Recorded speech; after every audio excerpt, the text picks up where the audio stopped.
What if Anakin ran away with Padme and left the Jedi Order?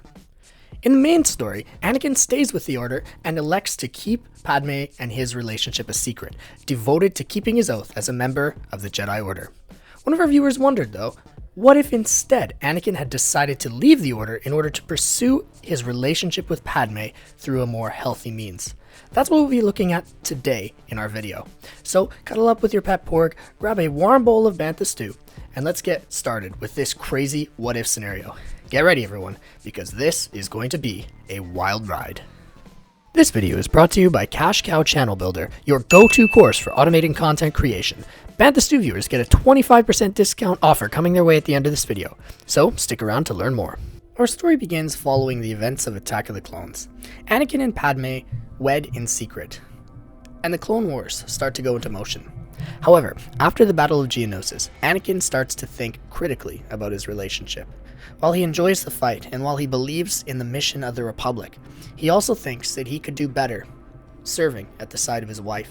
As a close friend of Palpatine, Anakin knows that if he leaves the Jedi Order, he will still be well respected and accommodated for by the galactic government. Beyond that, he could live the life of his dreams on the paradise planet of Naboo with a wealthy woman who he loved. After experiencing the restrictive, dogmatic nature of the Jedi Order for so many years, Anakin yearns for the freedom that he could experience on Naboo. While he respects the will of his master, and he knows that Obi-Wan taught him a significant amount about the Force, Anakin also believes that he can learn more on his own, through his own exploration of all the things the Jedi had forbid him to study. So, when Anakin makes his announcement to the Council that he's leaving the Order, he does it respectfully, noting that he had broken their code, and that he doesn't feel comfortable living a double life. Ki-Adi-Mundi and Windu stare at Anakin coldly, simply responding with one-word answers. But Yoda and Obi-Wan express their sadness that the young Skywalker is leaving, and they also say that they know he will be productive in whatever endeavor he chooses to pursue. Plo Koon even taps him on the shoulder and says that he wishes him the best.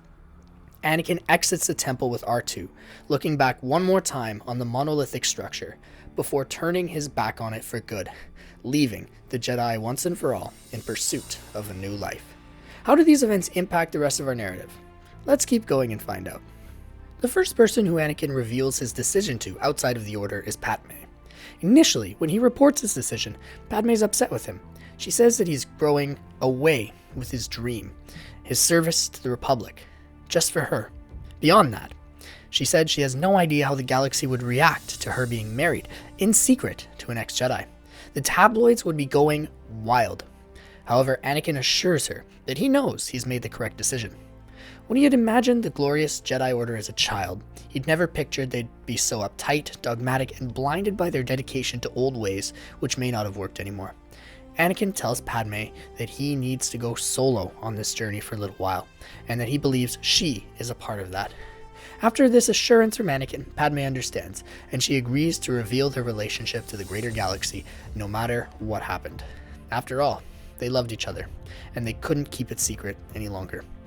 In a speech on Naboo, Padme announces her news to the public, and the population is elated. While Anakin had left the Order, which is still popular in the galaxy at this time, the Naboo still respect him for his role in the Battle of Geonosis. In addition, they also know about how he had blown up the droid control ship a decade ago above their homeworld, something that made him immensely popular with the democratic Naboo society. It also didn't go unnoticed by the Gungans how, as a young boy, Anakin had befriended Jar Jar Binks, in a way, and had taken his special role in uniting the two societies after years of conflict. Both the Gungans and the Naboo absolutely love Padme, which catapults her domestic popularity. Palpatine capitalizes on this, using it as an opportunity to show them his special relationship with Skywalker. Anakin is flattered, especially when Palpatine offers him the position in the Naboo delegation on Coruscant. When Anakin consults Padme about this appointment, she says that he should take it, especially given the fact that he has to build a new name for himself, separate from the Jedi Order. Many would see him as a clear, unique perspective in galactic politics, due to his experience with the Order, and she believes that it will be a wonderful position for Anakin, especially given his interest in politics. So, Anakin gladly accepts. While the war rages across the galaxy, in his off time, Anakin continues to study the Force. He feels it flow through him, and he adopts Qui-Gon's more relaxed view on Force-related dogma. Rather than adhere to the rigid code of the Jedi, Anakin is now free to go where the Force guides him. In his meditations, he has a much clearer head, and he is free from the dark cloud that hangs over much of the Jedi Order. Anakin perfects the art of Force judgment, and he also dives deep into old teachings from Jedi of the Old Republic. Anakin becomes particularly intrigued by Revan, another figure who opposed the Council and left the Order. Revan had also fallen in love with a fellow Jedi, something that Anakin could somewhat empathize with. However, Anakin resolves to never be torn apart and fall to the dark side like the old warrior did. Instead, while the war rages on, Anakin maintains clarity, and he sees the tragedies occurring throughout the galaxy. Every night, he's plagued by his visions of a Sith puppet master, along with the rise of a new, tyrannical regime. In his studies of Revan, Anakin sees parallels between Emperor Vitiate's old empire and the one that he sees rising in his dreams, and he confides in Padme. He says that he worries with the continued escalation of the war that his dreams would come true, and he feels as though the Force is giving him a vision of what is to come. Padme assures Anakin that once this conflict is over, things will return to normal. However, Anakin isn't so certain. In the Senate, as a delegate in Padme's party, Anakin often advocates for the rights of clone soldiers. He gives passionate speeches reminding the Republic that they are human too, and that they deserve to be treated as such. This ruffles many feathers, but sadly, people don't seem to care. As the government becomes more centralized, and as the war machine keeps expanding under the watchful oversight of military men like Tarkin, Anakin gets a sinking feeling in his chest. Somehow, he knows that this is the wrong direction for the Republic to be going. He knows that Padme, Mon Mothma, Bail Organa, and many other prominent senators agree with him, but that they are scared to speak out. So, Anakin does the unthinkable. He requests time from Padme to be able to give a speech, and he absolutely rails against the war effort in the Senate.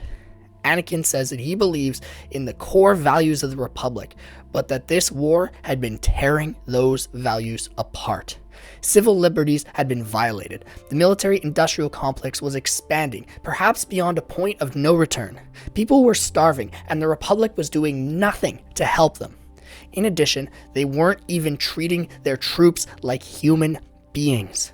Anakin decries the tactics of some of the Jedi generals who had treated them more like pawns than soldiers, especially the likes of Pong Krell. He also demands that the Senate grant them the right that any other citizen has, and that they compensate them well for their troubles. Anakin concludes his speech by telling the Senate that he's never been scared of conflict. However, he believes that now was time for things to end. This is met with mixed responses from the Senate. Many of them who are profiting from the war, like the delegation from the Trade Federation, end up booing him. But there are others who issue him a thunderous applause. When Anakin returns to the pod chamber with his wife, she smiles and hugs him, telling him that he had done a fantastic job. Anakin beams, hoping that his words impact the callous members of the Senate who wanted to continue this bloody conflict. Sometimes it seemed that senators from the core had no idea about the struggles from those in the mid and outer rims. That is why, after all, this entire war had been orchestrated. Anakin hopes to change that with his speech. After the speech, as Anakin is walking through the halls with his colleagues, Palpatine asks him to step aside and walk with him alone. Anakin obliges and he goes with the Chancellor. Padme blows him a kiss and Anakin returns the gesture. As Anakin walks with Palpatine, he senses something different about the man's energy. Palpatine tells Anakin that while he understands the young man's point of view, he had a vision for the galaxy that was greater than both of them. He says to Anakin that he believes in a strong, unified government that could finally bring peace to the fractured Republic. These words put Anakin on edge, and he asks Palpatine how he proposes doing that. Palpatine smiles, and he tells Anakin that when the Separatists were defeated, which he believed inevitably they would be, he plans on introducing new legislation to the Senate before the end of his formal term that would employ order to stop something like the Clone Wars from ever taking place again. As Anakin approaches Palpatine's office, he asks the Chancellor if he believes that security should be prioritized before the freedom of galactic citizens. Palpatine says that he would gladly attempt to ensure a safer, more secure society if it meant taking away some individual freedoms as well. Anakin hesitates at the door to Palpatine's office, sensing that something was not right about what he thought about his old friend. Palpatine waves his hand towards the door, inviting him in for a cup of caf after his vivacious speech. Surely he needed rejuvenation and caffeine. Anakin, sensing a calling from the Force, decides to follow Palpatine inside the office. However, when Anakin enters the room, Palpatine doesn't offer him a cup of caf. Instead, he proposes that Anakin join him, and he tells him that he's actually a Sith Master. He tells Anakin the tragedy of Darth Plagueis the Wise, and he asks Anakin if he would join him to help save Padme from death, along with himself. They could rule the galaxy together forever. Anakin is floored by this proposal, now seeing that his dreams were actually visions and that this man had been secretly pulling the strings in the background. However, unbound by his commitments to the Jedi Council, and well educated on the rise and fall of both republics and empires in the past, Anakin sees it as his responsibility to rid the galaxy of this vile man. After all, he was the chosen one, wasn't he? That's what the Council had told him, anyway. In this instant, Anakin believed what he had been raised to be. Anakin sees himself as the true chosen one, ready to bring balance to the Force. Not Jedi balance, but true balance. Anakin ignites his lightsaber, and he tells Palpatine that he would never join him. In turn, Palpatine's lips curl into a wretched smile, and he pulls a lightsaber from his robes. He says to Anakin that this was treason then, and he lunges at the man. Anakin, sensing Palpatine's advances in the Force, steps out of the way. He then proceeds to use his dueling skills, which he had been practicing on Naboo with training droids and the occasional Jedi visitor, to overpower the Sith Lord, but it doesn't work. Palpatine mercilessly parries every move, and he throws many of his own vivacious jabs and slices into the mix as well. The duel between a well-rounded chosen one and the most powerful Sith Lord in centuries is legendary. In fact, when Padme ends up coming to the office to check on her husband after a long time of not responding to her calls, and she ends up calling security to unlock the door because she found it strange that the Chancellor's office would be locked with Anakin inside. She sees what is going on, and she's greeted with a mere blur of red and blue. Her jaw drops. Anakin had kept his old lightsaber, and it was clear that he'd been keeping up on training. Padme gasps, and immediately she pulls out a device to record this event. She comes in and closes the door again. Palpatine, who is too engrossed in his rage against Anakin, doesn't immediately sense Padme. Anakin, on the other hand, does. His anger at Palpatine for twisting her words and for using her to try and get into his head spews over. Anakin's love for Padme allows him to tap into emotions that he's never truly allowed himself to experience because of his closed Jedi upbringing. Everything comes up at once. As Anakin cries out, he's overwhelmed by a tsunami of feelings. Not even Palpatine can keep up with this barrage. Anakin slices off the Sith's hand, and the blur stops. Anakin pants, picking up Palpatine's other lightsaber and holding it to his neck. Palpatine begs Anakin to kill him and to give in to his hatred. He could continue the Sith tradition. He could rule the galaxy. After all, if Anakin had defeated him, he deserved to rule. Padme, on the other hand, cries out to Anakin, telling him not to give in to that hatred and that she loves him. Anakin, seeing that killing Palpatine would make him just as twisted as the Dark Lord, decides to spare him, lowering the two sabers. In this moment, Palpatine unleashes a barrage of Force lightning at the Chosen One, seeing an opportunity to kill him. He still hasn't noticed Padme, who continues to record the scene. Anakin, sensing this at the last second, raises his hand and deflects the energy back at Palpatine with the light side, creating a shield around himself. With his other hand, Anakin effortlessly releases a yellow swath of Force judgment at Palpatine, crippling him but not killing him. This ends Palpatine's own barrage, and the combination of Force judgment and Sith lightning put him out of commission for good. Once again, Anakin turns to Padme and asks her to invoke Order 65 in the Senate, the one where the Senate could authorize the clones to detain the Chancellor under lethal circumstances. She nods, running away, and Anakin is forced to stay with the Dark Master in his office. After a few hours, a swarm of clones led by Commander Fox enters the room, and they see the crippled, broken Palpatine on the floor with Anakin holding his saber. Anakin says that Palpatine, after his defeat, had gone unconscious due to overexertion, and he says that he hopes that Senator Amidala had shown them the footage of the fight. The clones say that they're on his side, and that they've seen the Chancellor's attempt to kill him. Anakin breathes a sigh of relief, and he leaves the rest to the clones. In the end, after the Senate hears from Padme about Palpatine's treachery, and after he's arrested, Palpatine is put on trial for crimes against the Republic. In this timeline, Mon Mothma is selected to be the interim Chancellor, and because Dooku is still alive in this timeline, she ends up negotiating a peace settlement with the Separatists. The Confederacy has their systems, and the Republic have theirs. In addition, mechanisms are put in place for planets to peacefully secede from the Republic if they chose to in the future, in order to avoid such a massive conflict going forwards. Referendum policies for individual systems that see if they wanted to leave, and if they chose yes, the Republic must respect that according to these new regulations. These are dreamed up by Senator Chuchi, who also proves to be an incredible advocate for clone rights following the war. While some people still support Palpatine, after the video of him attacking Anakin, it's quite clear who started that fight. Anakin goes on to become an influential politician in the Senate. After her stint as interim Chancellor, when another election is held, Mon Mothma resigns and paves the way for Padme to become the next Chancellor.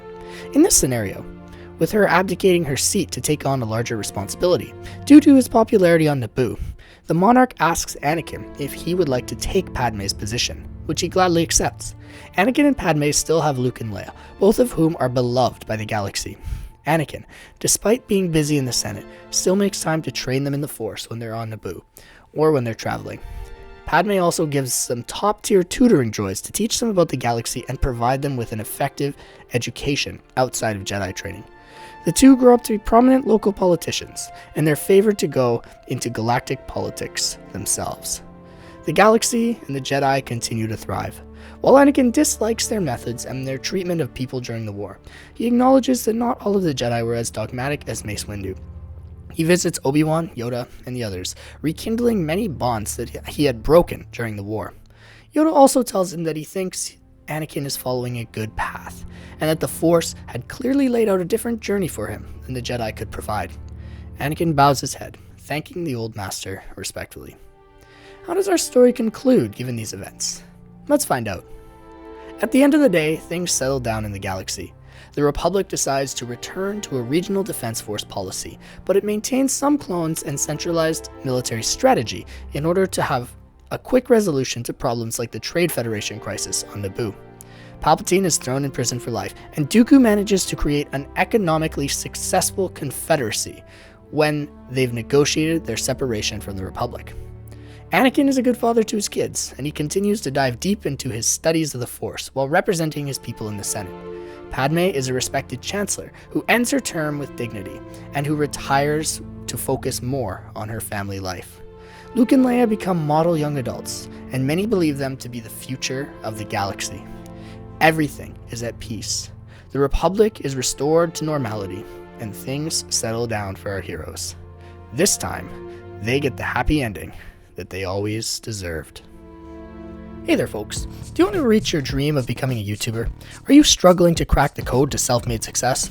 Well then, let me tell you about the sponsor of today's video, Cash Cow Channel Builder. Cash Cow Channel Builder is a comprehensive course for automating content creation and achieving YouTube stardom. Whether you're diving into search engine optimization, mastering niche selection, or exploring video editing techniques, as well as the proper way of presenting yourself and talking to an audience, this course has you covered. It's perfect for storytellers and creators such as myself. In fact, it's not just for me. It's a valuable resource for you and your future viewers as well. Many of you are likely searching for ways to enhance your storytelling and create what-if content like this. Imagine optimizing your channel growth and increasing engagement effortlessly. Cash Cow Channel Builder is the resource you've discovered to help you build your own stories on YouTube. Check out their website using the link in the description. This course will train you in niche selection, search engine optimization, and content creation, both with and without the use of artificial intelligence, all for less than $1 a day. But here is the cherry on top. Use the code BANTHESTEW for an exclusive 25% discount. That's right, BANTHESTEW viewers get an extra perk. Your journey to YouTube success starts here with the Cash Cow channel builders. Don't miss out. Hi there friends, I hope that you liked this what if scenario. If you did, I'd recommend checking out this other video, what if Yoda beat Palpatine in the Senate chambers? If you have any other thoughts on our story, let us know in the comments. Would you like to see part 2? If so, what do you think would happen next? Have a bantha-tastic rest of your day everyone, and as always, I hope that you've had your daily delicious dose of Bantha Stew.